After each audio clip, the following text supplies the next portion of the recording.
দরকার নেই, ধানের শীষকে পছন্দ করতে হবে, ধানের শীষের প্রার্থীকে বিজয় করতে হবে। আমি আমার এলাকায় বলেছি বকুলকে চেনার দরকার নেই, দরকারই নেই মোটে। তো সত্যিকার যদি আপনি বিএনপি করে থাকেন, দেশনেত্রী বেগম খালেদা জিয়াকে ভালোবেসে থাকেন, দেশনায়ক তারেক রহমানকে যদি আগামী দিনে প্রধানমন্ত্রী দেখতে চান, অবশ্যই ধানের শীষের পক্ষে কাজ করতে হবে, যার যার অবস্থান থেকে এবং ঐক্যবদ্ধ হবে। ঐক্যবদ্ধ হয়ে বলার কারণ আমরা একটা গভীর ষড়যন্ত্রের মধ্যে আছি। অনেকে হয়তো ভাবছি খুলনা 2 আসন এমনি এমনি জিতে যাবে, হয়তো বা জিতে যাবে। আমরা চাই সুন্দরভাবে কোন বিতর্ক ছাড়াই আমরা জিততে চাই।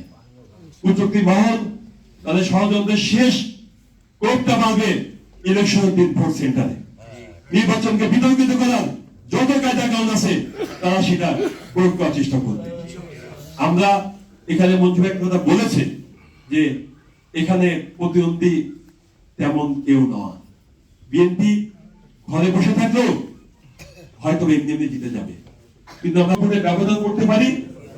খুলনা 2-এ, খুলনা 3-এ, খুলনা 4-এ যদি করতে পারি, আমাদের এখানে আপনারা আমাদের 1-2টি সিট আমরা তখন চাইতে পারবো। আমরা বলতে পারবো যে এখান থেকে আমরা 2-3 লক্ষ ব্যবধানে আমরা বিএনপিকে বিজয় করেছি। সুতরাং আমাদের দাবি থাকবে আপনারা আমাদের এখান থেকে 1 জনকে 2 জনকে আমাদেরকে সিট দিতে হবে।